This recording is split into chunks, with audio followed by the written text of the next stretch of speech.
नमस्कार माझ्या मित्रमैत्रिणींनो.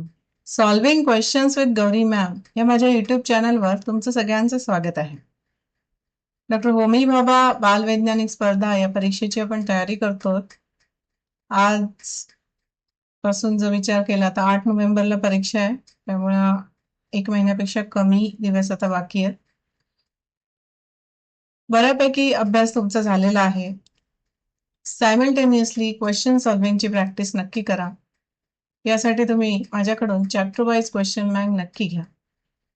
या क्वेश्चन बँकसाठी कुठेही जायची गरज नाहीये. जस्ट व्हॉट्सअप नंबरवरती माझ्याशी संपर्क करा, हे ऑनलाईन पेमेंट करा आणि नक्की ही क्वेश्चन बँक तुम्ही परचेस करा. ही क्वेश्चन बँक मी स्वतः बनवलेली आहे, ज्यामध्ये 300 पेक्षा जास्त क्वेश्चन्स आहेत, चॅप्टर वाईज, चॅप्टरवर बेस्ड, आणि 4 मेगा टेस्ट पण यामध्ये इन्क्लुडेड आहे. एवढे सारे क्वेश्चन्स सॉल्व्ह केल्यावर एक कॉन्फिडन्स जो डेव्हलप होईल ना, त्याच्यामुळे जो फायनल पेपर द्यायला जाल तेव्हा असं काही वेगळं वाटणारच नाही. ही क्वेश्चन बँक नक्की घ्या. तुम्हाला माहितीये आपण सध्या 2024 ची प्रश्नपत्रिका सोडवतोय, त्यातूनच घेतलेला हा प्रश्न. इथे 4 आकृती दिल्या आहेत आपल्याला. वरील आकृतींमध्ये 4 सारख्याच उतरणी दर्शवलेल्या आहेत.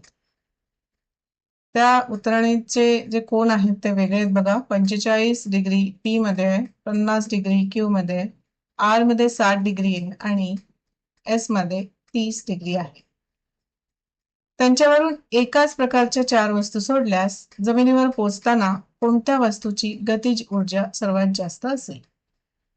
या 4 वस्तू वेगळ्या आहेत, त्या एकसारख्याच आहेत आणि त्या सोडल्या इकडनं तर कुठल्या उतरणीवरती गतिज ऊर्जा सगळ्यात जास्त राहील असं विचारतायत. तर नक्कीच जिथे स्लोप जास्त असेल, जिथे उतरण जास्त असेल, तिथे गतिज ऊर्जा जास्त असेल, पटकन ती वस्तू खाली येईल.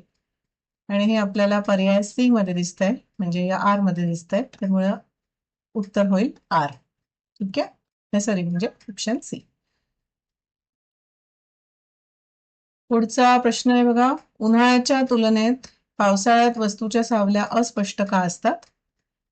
सूर्याचा प्रकाश ढगांमुळे विखुरतो, सूर्य पृथ्वीच्या खूप जवळ असतो, पृथ्वीचे वातावरण सर्व प्रकाश शोषून घेते, सूर्याचे तापमान कमी झालेले असते.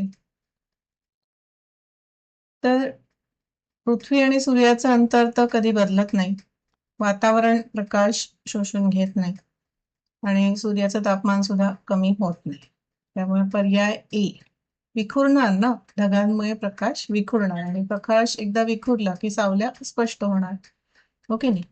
त्यामुळे पर्याय ए या प्रश्नाचं बरोबर उत्तर.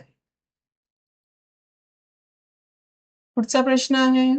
अंधाऱ्या खोलीत स्टीलचा ग्लास, काचेचा ग्लास, दुधी काचेचा ग्लास आणि पारदर्शक प्लास्टिकची पिशवी ठेवली आहे. त्याच्यावर विजेचा प्रकाश पाडल्यास कोणाची सावली सर्वात कडक पडेल? स्टीलचा ग्लास, काचेचा ग्लास, दुधी काचेचा ग्लास की पारदर्शक प्लास्टिक पिशवी? आपण प्रकाशाबद्दल हे शिकतो बघा. पारदर्शक पदार्थ ज्यातनं प्रकाश आरपार जातो, जसं या खिडक्यांमध्ये पहिल्या नंबरची जी खिडकी आहे, याला ज्या काचा लावल्यात त्या पारदर्शक आहेत, आपल्याला बाहेरचं इथे क्लिअरली दिसतंय, है ना? ढग दिसतायत, शेती दिसतीये, ठीक आहे. तर हे पारदर्शक पदार्थ.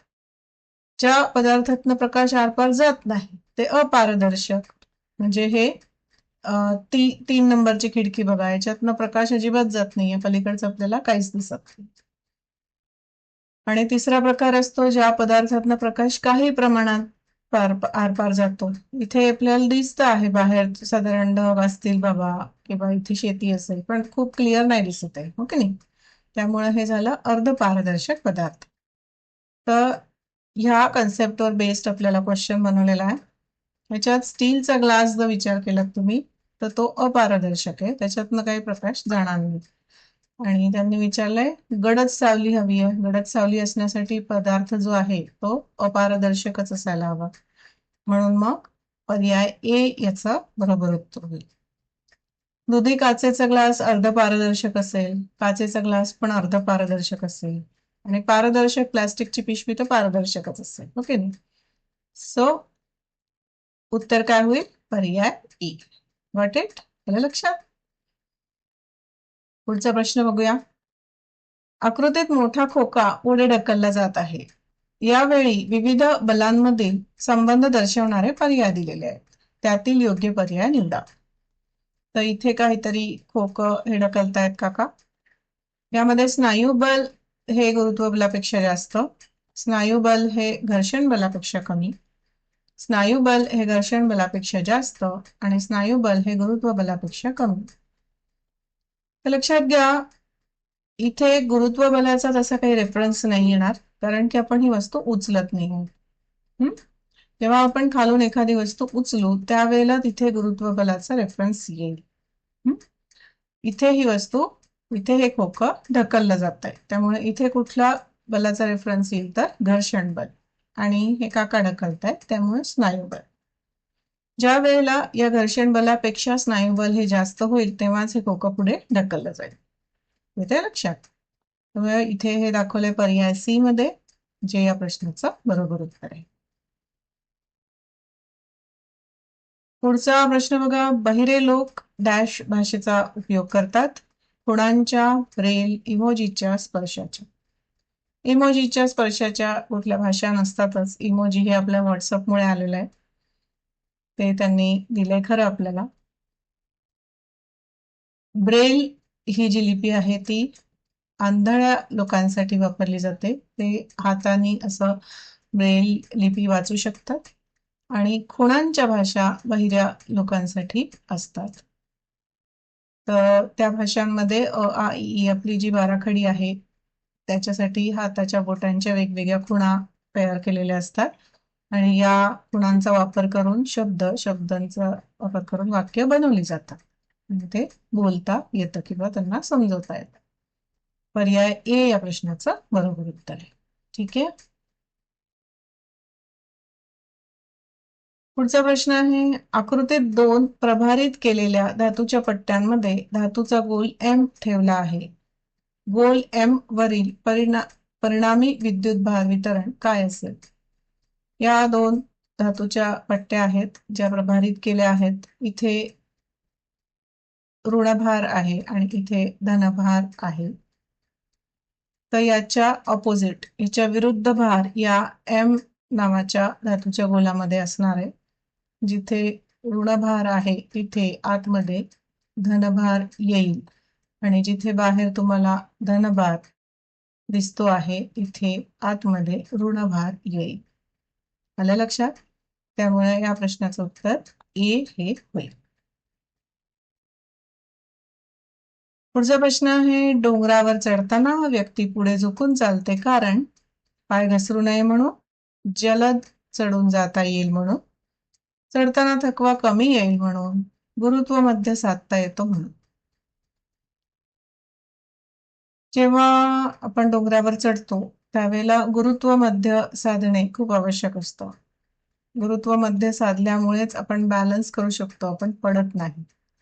इव्हन आपण आता नीट उभे आहोत, नीट बसलेले आहोत, हे तेव्हाच शक्य आहे ज्या वेळेला आपण व्यवस्थित गुरुत्व मध्य साधतो.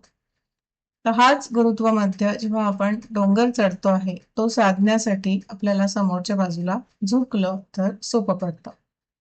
म्हणून गुरुत्व मध्य साधता येतो हे या प्रश्नाचं बरोबर उत्तर आहे. ठीक आहे. पर्याय डी. चला तर मग आजचा व्हिडिओ इकडे थांबवते आहे. असेच अजूनही सोडवलेले MCQ घेऊन येणार आहे. चॅनलला बघत राहा. तुमच्याकडून चॅनलला खूप खूप छान रिस्पॉन्स आहे, याचा खूप आनंद होतो, आणि त्याच्याचमुळे मला आणखीन व्हिडिओज बनवायला हुरूपही येतो. असाच रिस्पॉन्स देत राहा. तुमचाही अभ्यास छान होऊ द्या. भेटत राहूया. टाटा.